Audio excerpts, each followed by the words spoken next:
Wow!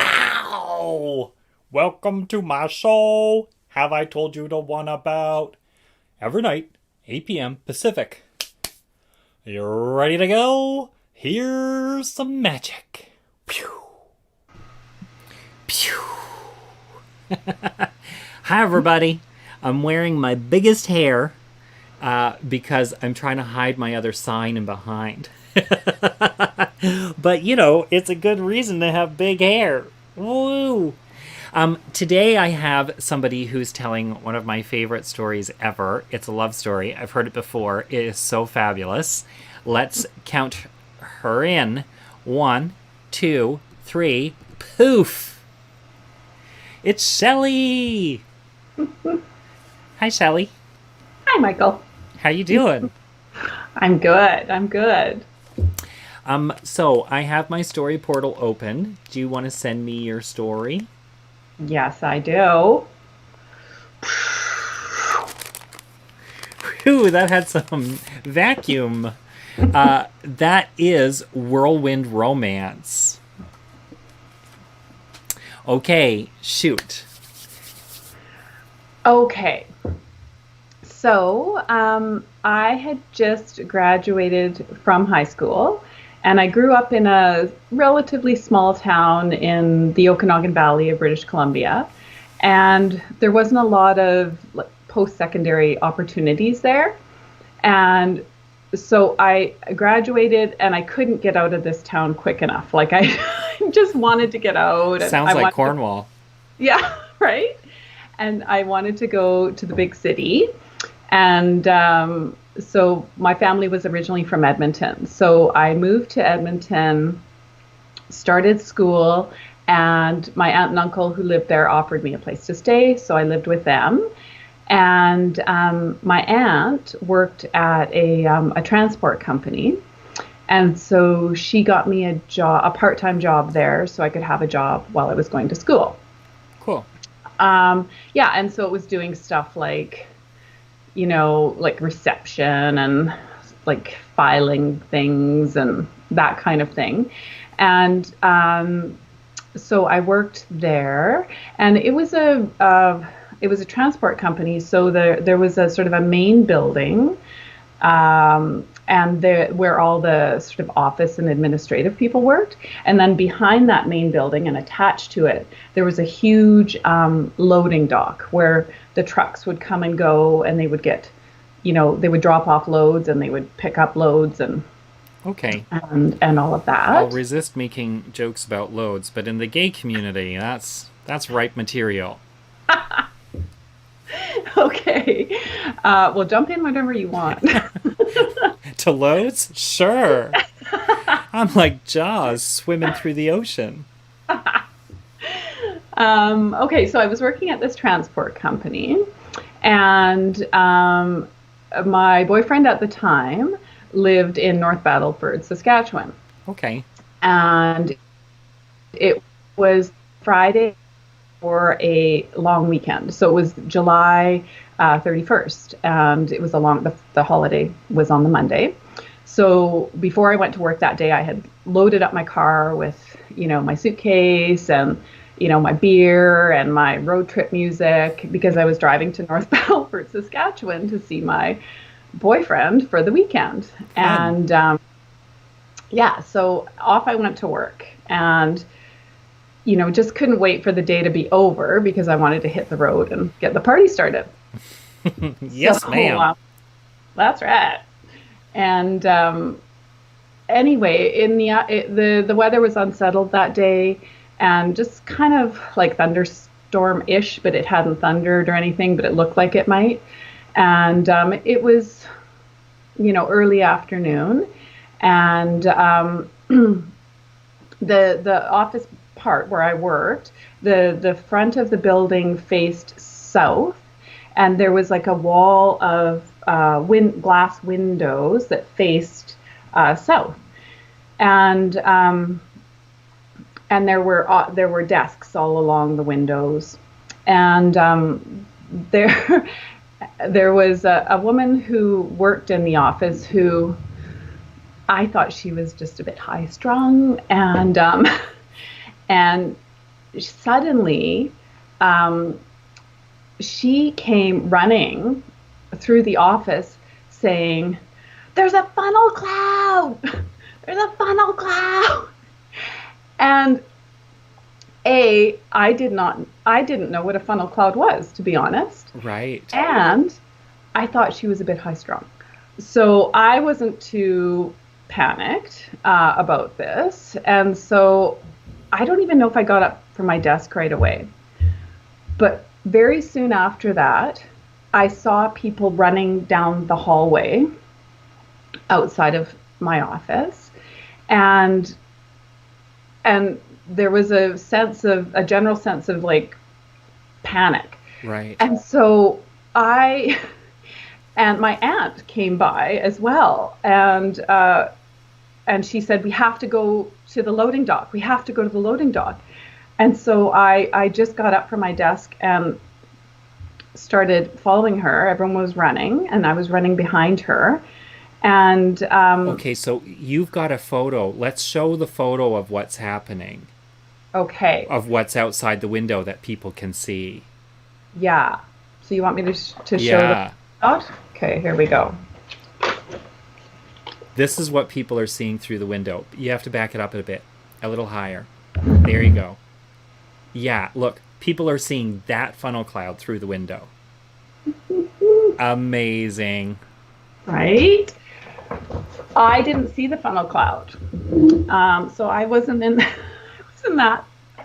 That is some intense shit, man. Oh my god. No Anyway, wonder people were running. Exactly. So then there was a ton of people running to the loading dock, like towards, like away from the funnel cloud, because the loading dock was on the north side of the building. Okay. So people were running away from this funnel cloud towards the loading dock.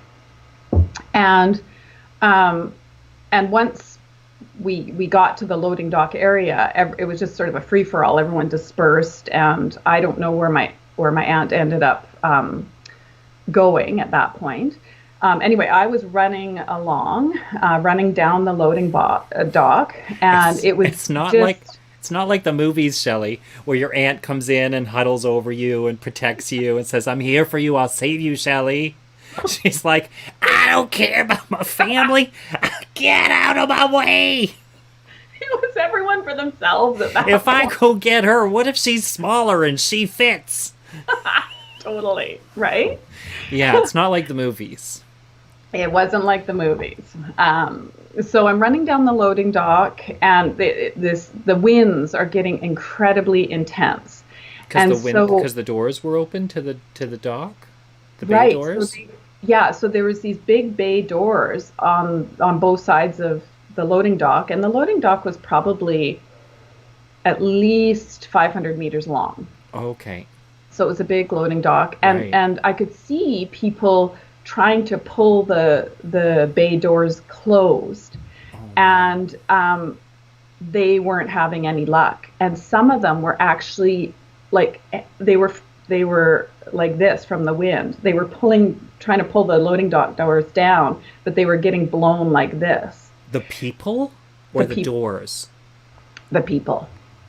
The Yeah. people were being lifted off their feet and sucked out into the world? Some got sucked out. Yeah. Holy Mary, God, lady. I Yeah. didn't hear that detail when you told me the story the first time. I got goosebumps everywhere. I know, it was scary. People were getting sucked out. I was a little bit oblivious to what was going on because it was just happening so fast, and I didn't know what was happening. But I knew these winds were getting really intense, and so I was running down the loading dock, and there's an office in the middle of this loading dock that had it was sort of like a square, just cubicle with windows all around it. And that's where the people who would dispatch the trucks would work. Okay. And so they needed these windows to be able to see what the trucks were doing and all of that. And I didn't know this loading dock area well because the people in the office didn't really hang out at the loading dock. There was not a lot of Right. socializing between the loading dock people and the office people. I had been out there maybe once or twice because some files were stored out there. And a few weeks, maybe a month before, I had taken a box of files out to this loading dock area where they were stored, and I had seen a guy working in this office in the middle of the loading dock, and I thought, he's nummy. Continued on my way, and anyway, so then on this Friday, when the storm was happening, I jumped into this office. This was like my last second move to try and save myself. So I went through the door of this office and jumped under the only desk in that office. And just as I did that, the nummy guy, who I'd seen a few weeks earlier, dived under the desk too. And just as he did that, the funnel cloud hit the building. It took a direct hit. Wow. So it was like being inside of the engine of a jumbo jet. It was that loud, and it vibrated your whole body. It was so incredibly powerful. And one strange thing that happened is the loading dock guy who was under the desk with me, whose name I found out later was Trevor, he had a flashlight with him when he dove under the desk. And as the funnel cloud passed over and touched down, that flashlight went black. Turned off. Then it went off. It went off. And all the power was off anyway, and that's why he had the flashlight. But it went off when this funnel cloud touched down on the building, and we were right in the middle of it. And this happened it seemed like, oh God, I don't know. It seemed like about a minute, but maybe it was 30 seconds. I don't know. It seemed like at least a minute that we were right in the epicenter of it. Right. And then just as quickly, it seemed, it went completely silent. Wow. And the flashlight came back on. Wow. Yeah. So it is like in the movies. That part was kind of like in the movie. It was just a different movie. It was the movie where the aunt abandons you and dies. Right. Exactly. But she lived, right? Your aunt didn't get sucked out. No, she didn't get sucked out. Okay, good. Or that would have been a terrible joke. Yeah, that would have really ruined my joke. Yeah. Okay, so sorry, I'm getting us distracted. So the funnel cloud passes over, everything stops, the flashlight comes back on. Flashlight comes back on. We're still under the desk, me and the nummy guy named Trevor. And I guess my instinct was to crawl out from under the desk, and so I did, and he did too. And what had happened, one of the things that had happened when the tornado touched down is the windows of this office had imploded. And so when I came out from under the desk, there were no windows around the office. And there was glass everywhere. Well, yeah, there was glass everywhere. And I looked up, and all I saw was sky. It took the roof off? The whole roof of the whole loading dock, everything. Of that enormous building. Yeah, completely peeled away. And you were under a desk. Yeah, I was under a desk. And the desk didn't get sucked away. Oh, man. I know. If you hadn't have been under the desk. Right. I don't know what would have happened. Oh, my God in heaven. Okay, so you crawl out, you're standing there, you're seeing the sky, you're standing next to the nummy guy, Trevor. Right. And this funny little thing that happened. When I ran out to the loading dock, I had my coffee mug in my hand. for some reason, I felt it was important to take my coffee mug with me. And, You need and provisions. oh, exactly. And so when I crawled out from under the desk, I still had my coffee mug clutched in my fist. Was there coffee in it? And no, Oh, no, nothing, nothing. But the mug was intact. And then I started feeling my head, and it was like a mat of mud and other detritus just embedded in there. And there was like little, like sharp things, probably bits of glass and whatever. But I couldn't feel any cuts. I didn't see any blood on me. I was just, it's like I had been through a mud bath. wow. Mud on everything and sort of embedded in my hair and things embedded in my skin, but that was it. And so Trevor was he helped me scramble through this broken window down onto the loading dock, and Because you couldn't and get through then the door was blocked? probably I just remember going through this shattered window frame, Right. and so then I had to make my way from the office, outside the office, to get outside of the loading dock, get outside of the building. And so I like climbed over, like it was like waist high, concrete slabs and twisted metal beams and like trucks, bits of trucks were everywhere. And In a it, minute, all that happened. yeah, pretty much. Isn't that amazing?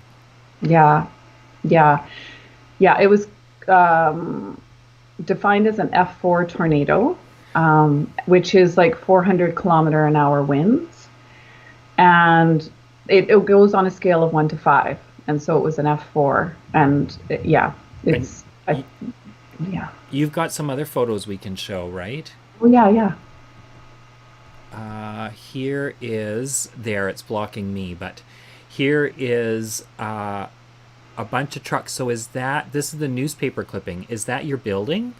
yeah. Were you inside what we're looking at? Hmm. Wow. So that's what you're climbing over. Hmm. Oh, lady, that is just so intense. Hmm. Okay, and here's another one. That's with a bunch of trucks and cars piled up on top of each other. And there's the crane with, that's just all the different, things that are upside down and on their side. Those are all semis that have been, oh, I can peek over top. Oh, look down. Wowzers. Okay, that is some intense stuff right there. That's amazing. Yeah. So you're climbing out with Trevor Nummy Man. Right. Well, so I'm climbing out and, just climbing over these concrete slabs and all this debris. And I get to the one of the sort of openings where I can get out. And I look back and I don't see Trevor anymore. So I keep going, and I get outside of the frame of the building, what's left of it. And there is a parking lot where we would park our cars normally, but there were no cars in the parking lot because they'd gotten sucked away. So my car wasn't there, and neither was anyone else's. But there was, so I was wading through like maybe ankle deep water, and there was like propane lines hissing and live electrical wires and things like that. Oh, you were in a real danger zone. Yeah, yeah. And so then I see that there's no cars in the parking lot, and I'm in sort of panic mode now, and I just want to get the fuck away from there as fast as I can. Mm-hmm. So I wade through the water and around the debris, and trying to sort of get over to the road area. And when I got there, there was a couple other people standing along that near the road, and there was a truck driving by, and it was a pickup truck. And the driver of the pickup truck happened to be a woman who worked in the office, her husband, and he offered to take us to their house. They actually lived in a trailer, not far from there. Right. And so I hopped in the back of the pickup truck and took a ride to their trailer. And along the way, there was radio reports that there was more tornadoes in the area. And so it was pretty scary, but nothing else happened. There was no other tornadoes or funnel clouds. And then later that night, I made it back to my aunt's place, and she was there, and we reunited, and we were both okay. But there was, I think, 27 deaths from that tornado, and 12 were in the industrial area where I worked, and one person on our site died. Oh man. Yeah, so it wasn't nice. But I was unhurt, and anyway, so the next week, for people who were able to, we could go back to work and start cleaning up. And so I did, and I was like cleaning, mud off of keyboards and, all of these papers that were like found floating in ditches, and, trying to put them in some sort of order and doing that kind of thing.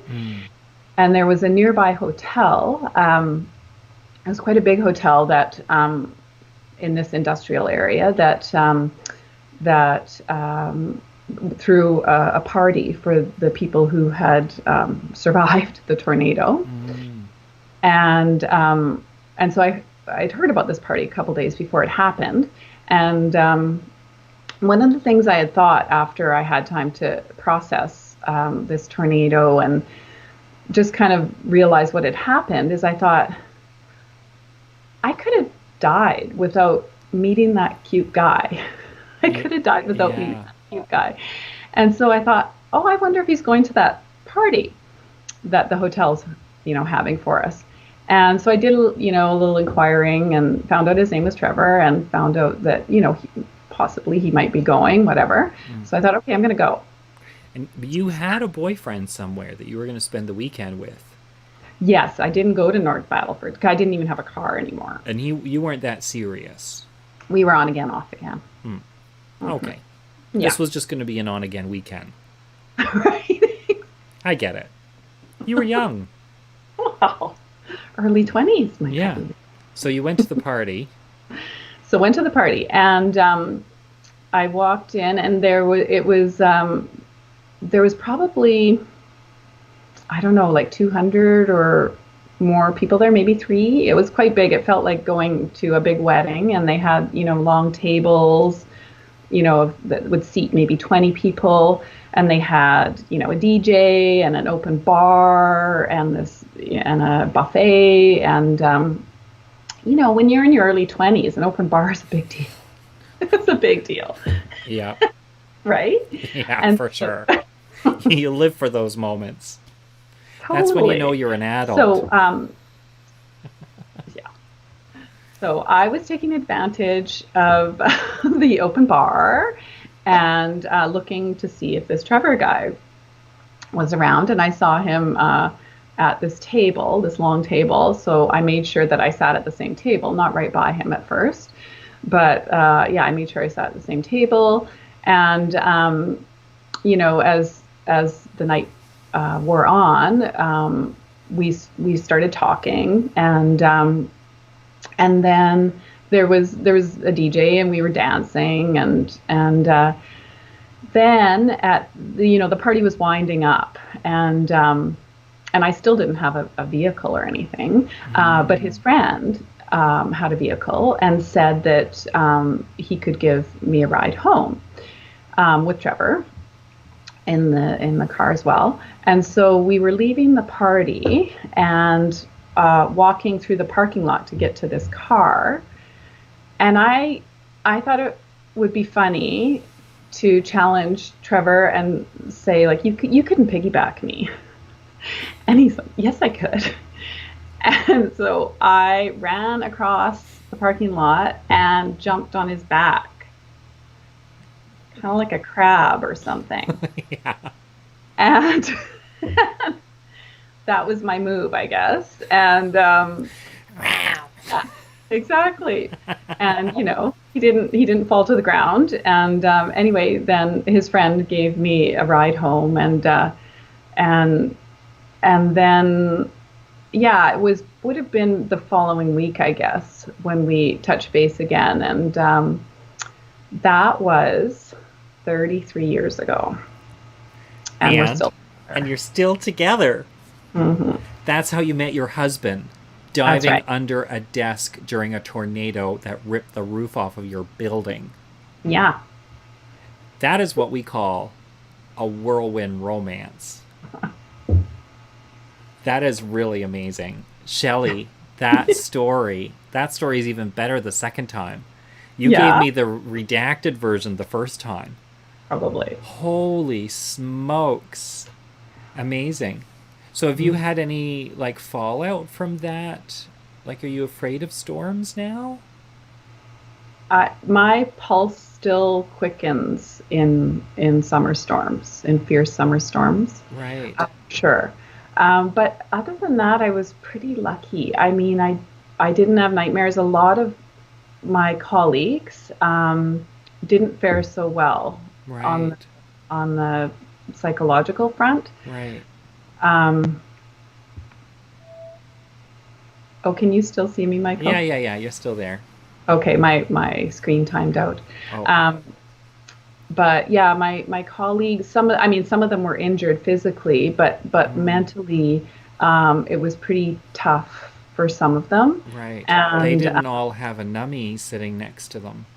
No, yeah, some of them had some really bad experiences, and seeing dead people and things like that. And for Trevor, I found out later it was harder because he did see the person who died, and oh, no. Yeah, and he actually spent a lot more time on the site than I did. Like, he went back the next day and started helping clean up and things like that. But yeah, so it wasn't easy for everybody, that's for sure. Yeah, that is so intense. Yeah.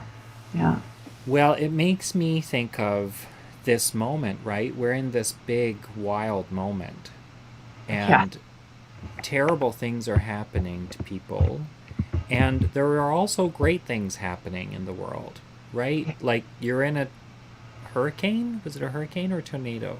Tornado. You're in a tornado, and you meet your husband of 33 years. Yeah. The world is complicated, and you need to let all those things coexist. Exactly. The numbie and the dad. Yeah, exactly. That could have been the other title for this story. The numbie and the dad. But it's true. Like, if you're one of the lucky ones, you damn well better enjoy that privilege, because there are other people who really aren't. So do what you can. Take care of each other. Fall in love. Mm-hmm. Fall in love while you still can.